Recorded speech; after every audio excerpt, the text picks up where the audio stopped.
Hey everybody, Steve Prasbrowski here. Welcome to Tip 101 in the series on 101 tips to ace your promotional exam. But before you breathe a sigh of relief saying, thank God I'm done, don't have to listen to this idiot anymore. Wait, there's more. There's still a couple more after this series. They won't have numbers because we're done with the numbers, but there's a couple other segments that you'll see in the next couple of weeks that are in the series to help close out this book series. So we're not done yet, but we're getting close. But I do thank you for the gift of your time throughout the process for as little or as much as you listen to me babble about my best practices, suggestions, ideas, and all those other good things, I think. So as always, my website has a lot of great free information on it. Check it out if you haven't done so already. And the series, well, shit, by now, if you haven't figured it out by now, I haven't done my job. So yeah, figure it out. Hope it helps. All right. Now, the voice of experience, the words of wisdom on this tip, number 101, is from my buddy, Battalion Chief John Haywick Jr. from Passaic, New Jersey Fire Department. John's a great, solid dude. He provides some great words of wisdom on this to help support my tip. Don't sell yourself to the devil just to get the badge. It isn't worth it. And sadly, there are those people, and it's not just in the fire department, it's every walk of life. You've seen or read about or heard about those people that it's like, they sell their soul because they want the badge that bad. They've got to have that promotion, that position, that rank, that whatever. It isn't worth it. Be true to yourself.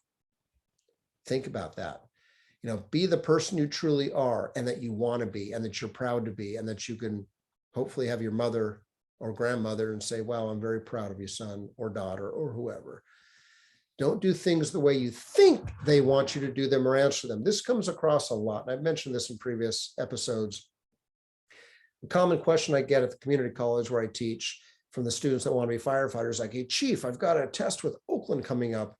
How should I answer the question? But then next week I got a test with San Francisco. How should I answer that question? The same way.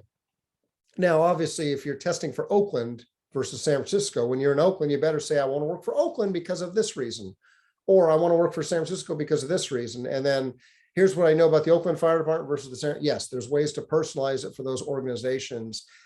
But when it comes to way you would handle things, because again, especially in a promotion process, you're going to get a lot of hypothetical scenarios or situations because they want to know your thought process. They want to hear your justification, how you support your answers, why you did or didn't do something. So that's the challenge is don't do things the way you think they want you to do them because you're probably wrong.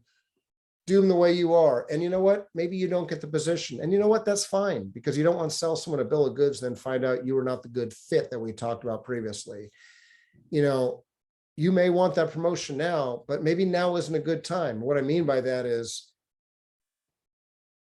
none of us want to take more than one test to get promoted. I get it. I didn't want to take multiple tests to get promotions, but sometimes it's the best thing as we look back that happens to us because maybe it wasn't a good time back then. As much as I would have loved to get promoted to battalion chief the first time and not have to take it a second time, or deputy chief the first time, not have to take it like shit 5 times, I think. That was okay because in that time that I stayed at the current rank, I think I learned a lot more and I was probably better off for the position when I finally did get it. So sometimes you may want that position, but now maybe not a good time, maybe personally, professionally, for whatever reason. So, hey, what's meant to be is meant to be. So don't take it personal. If it doesn't happen, it probably works out for the better. And you know what? Sometimes it doesn't, but you know what? You can't change or rewrite history, even though some people think they can. Yeah, let's not go there, but you can't. Focus in the future, focus in the future. Yeah, there are promotions I could probably have had, but look back, I'm happy I didn't get based on the circumstances. Like I mentioned in previous episodes, I wanted to be a fire chief and I took some fire chief tests around the area. And even though I was disappointed and bummed that I didn't get those positions, I look back now at the situations and challenges those individuals who got the jobs are dealing with. And I'm going, I wouldn't have wanted to deal with those issues. Maybe I'm just at the point of my life where I don't give a fuck, no fucks given, and or don't give a shit, but I'm in a happy place. But the point is I look back at some of those positions that I didn't get. I'm going, you know what? Better them than me, because I see the stress that's going on because of those situations, the headaches that are occurring, the things that stress that bleeds into their personal life. I'm looking back and you know what? Most of the time when I didn't get a position or promotion, it probably worked out for the better. I'm a better person. I mean, not to say I wouldn't have done a good job or couldn't have done a good job, but health and wellness is a big thing in today's life.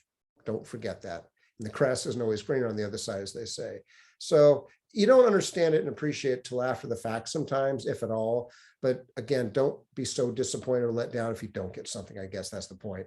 Now, I get the fact that if you're taking the promotional exam, that you want the badge, at least most of the time, meaning I hope if you're putting the time and energy into the process, you want the badge. Now, I know there's some that go, yeah, I'm just going to take the test to see what it's like and get an exposure to it because I really want to take the next test because I don't want to get promoted. I want to spend another year as firefighter because we just got a brand new tiller truck. So I want to spend a year or two tillering the thing. I'll wait for captain. Be careful what you ask for though, because you may get that promotion there. So do the best you can because you never know. But anyway, that said, no promotion should ever be worth selling your soul to the devil, seriously, but it happens. You may win the battle, but as they say, you lose the war in the long run. I mean, I have a lot of friends that wanted to be fire chiefs. And I know people that became fire chief at like 30 years old, less than 30, because they wanted to be fire chief. And now they're miserable because of the situations they had. And think about it, you're a city manager. You hire someone that's 30 years as old as a fire chief, you got them. And I say got them, meaning the best advice I was ever given, if you want to be a fire chief, wait until you're at least retirement age, because then you can walk away at a moment's notice and no problem. And they can't hold your feet to the fire. Meaning if you still have like 10 years, 12 years, 20 years to retire, and they know that, and they know that you have mouths to feed at home, kids to put through college, your spouse doesn't work. Oh yeah, they got you.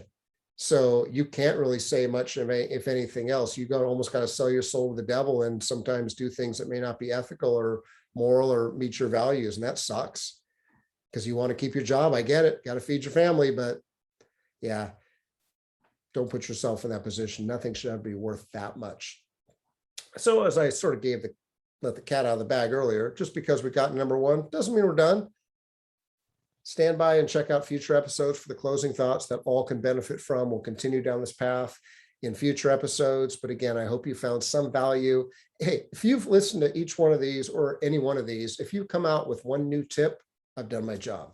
So that's my whole goal, is to hopefully inspire, encourage, motivate, and just challenge you to go down more rabbit holes and be the best you can be. So as always, thank you very much for the gift of your time. Until the next episode or the next time we see each other again, be safe. Take care. Feel free to reach out if I can ever be of assistance. Seriously. Have a great day, everyone.